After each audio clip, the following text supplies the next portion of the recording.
over controversy surrounding Will Smith. He's opening a private school near Malibu, but some say the school has a connection to the Church of Scientology. Will Smith's hoping for a blockbuster weekend for his new movie Hancock, but behind the scenes, he and wife Jada are at the center of a Hollywood firestorm. Will and Jada are laying out $900,000 to open their own private school for their two youngest children, Jaden and Willow, and at least 40 other kids in this former school building outside Malibu. It's what children will be taught here when it opens in September that's raising eyebrows. This is really a Scientology school being marketed to the Hollywood elite. Carnegie Mellon University professor David Turetsky, a critic of Scientology, says Will Smith's school is actually teaching the controversial religion. It's covert instruction in the Scientology religion. It's full of Scientology jargon.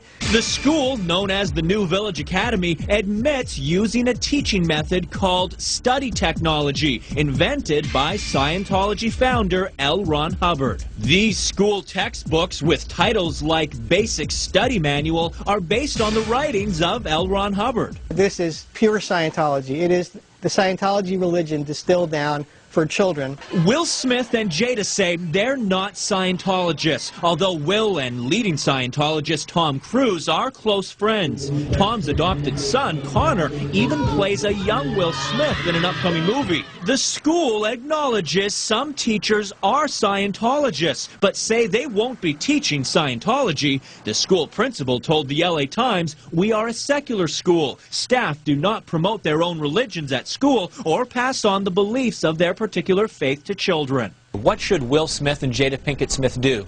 I think Will Smith should come clean. It's a Scientology school. Will Smith just needs to be honest about what's going on.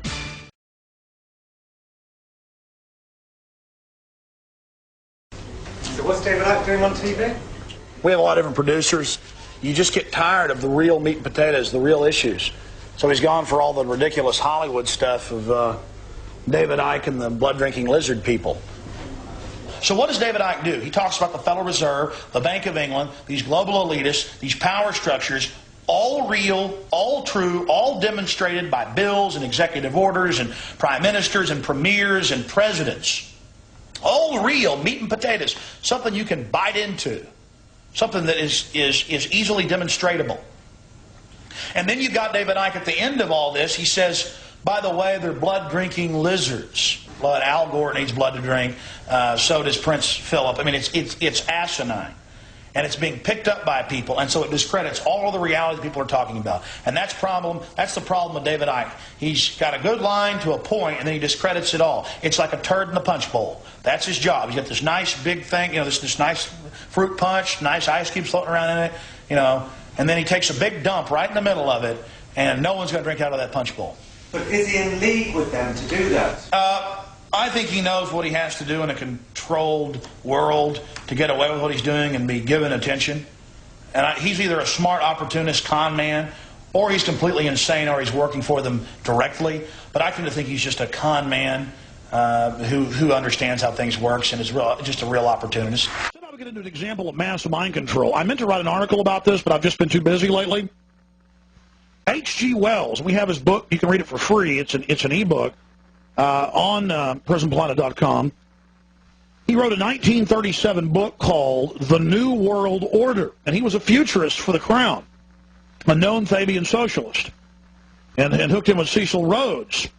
And he openly, and I have quotes from his book in my book, Descent into Tyranny, and I know that David's talked about him, he openly says, we are the world government, we're going to take control of you, weed and grow society, kind of like the Morlocks did the Eloy in his other book, The Time Machine. But this was nonfiction called The New World Order. And he said there's all these gallant people that love humanity and freedom. We're going to have to kill them. And so he wrote War of the Worlds, which then with Orson Welles, and I heard them, I own an old classic radio interview set of just hundreds of interviews that I bought. And it's got a KTSA, the big San Antonio station interview from like 1939. I mean, it's just really old, with H.G. Wells and Orson Welles, and they basically are admitting how this was a test. And so Orson Welles comes out and does his War of the Worlds, and it causes mass panic. That was a test of mind control. a test, even with some fake alien threat, people thought it was real. And now they have fake newscasts all over TV, like Oil Storm and these shows on Nightline where they say terrorists have attacked, and then at the very end say this was just an exercise, but they use real video of real riots. They're bathing us. But I went and saw War of the Worlds, the new one, that the Spielberg put together, and the whole thing's 9/11. It's in New York. There's dust all over his face after, the aliens are killing people. There's pictures of all the lost people on the walls. There's images of jets crashing and their engines. There's all this 9/11 imagery, and then the military saves everybody at the end, and young men are fighting, wanting to join the military. It's so good to want to join the military. You're compelled to join the military, and it plays off this rebellion of the child against the father. It's a recruiting movie for the war. It superimposes the Arabs are the aliens. The Arabs are going to kill you. And just like Jerry Bruckheimer's coming out with a new 9/11 film, he produced the Private Lynch fable. He literally told the Pentagon how to shoot it and what to do. Folks, it's down to that. David Icke, you worked for the BBC. You're aware of how TV works. Can you elaborate on this? Well, I saw War of the Worlds, and I read it the same. The thing is, as we saw with the Pearl Harbor movie coming out at an appropriate time, Hollywood right speaks before to 9/11. Yeah, Hollywood speaks to us because Hollywood is controlled overwhelmingly by the same force that we're talking about. Why? Because I've been to over 40 countries researching this and what have you over the years, and what do you see as a common theme in countries of endless different languages and cultures? You see the Hollywood movies. It's a wonderful way of globally imposing a belief and a culture and a sense of reality on people. The thing about, I've said earlier that I've ordered a new supply of sick bags, and watching the BBC, I think I may have to reorder again because it is totally sickening. The other night on a program called Newsnight, that I actually worked on years ago, George Galloway was on.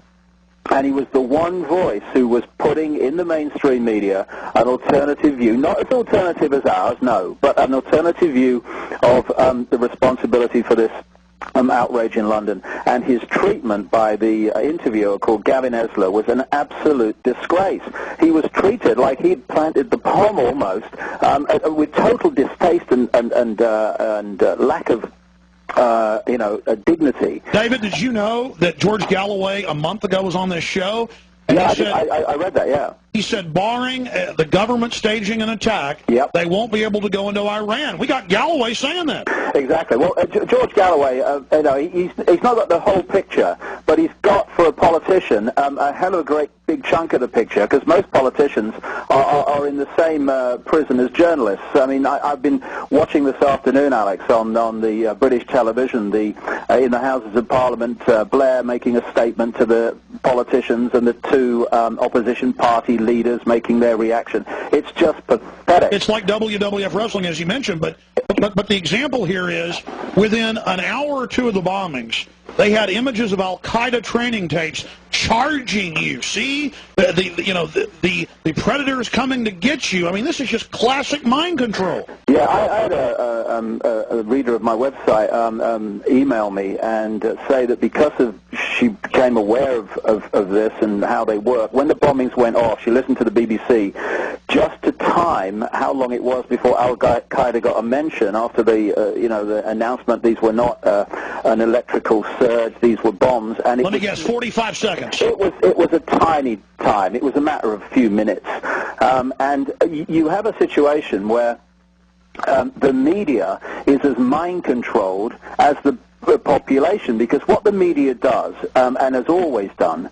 The government puts out a press release and everybody parrots it. Yeah, it takes as its point of reality, the point at which it reports the world, whatever the norm is in society. So a few centuries ago, the media would have ridiculed anyone who said the Earth was round, because the norm was that it was flat. Now the norm is, because it's been created, that Al-Qaeda is the problem, and it's as simple as that, like we've been talking about earlier.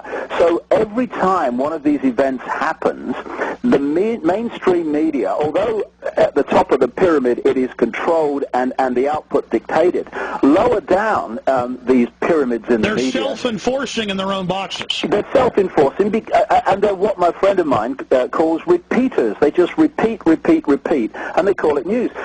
What's happened, this is a significant point, because I'm very interested in the media and the way it works, having been in the media for a long time years ago. And what we, first of all, had, stage one, was the movement from substantial interviews and substantial news reports to what became known as sound bites. So you're bringing the level of debate down Blurbs. from substance to superficiality. To slogans. Now what we've got, and this is what you have in America, and this is what we've now got in Britain, is what passes for news is now overwhelmingly the newsreader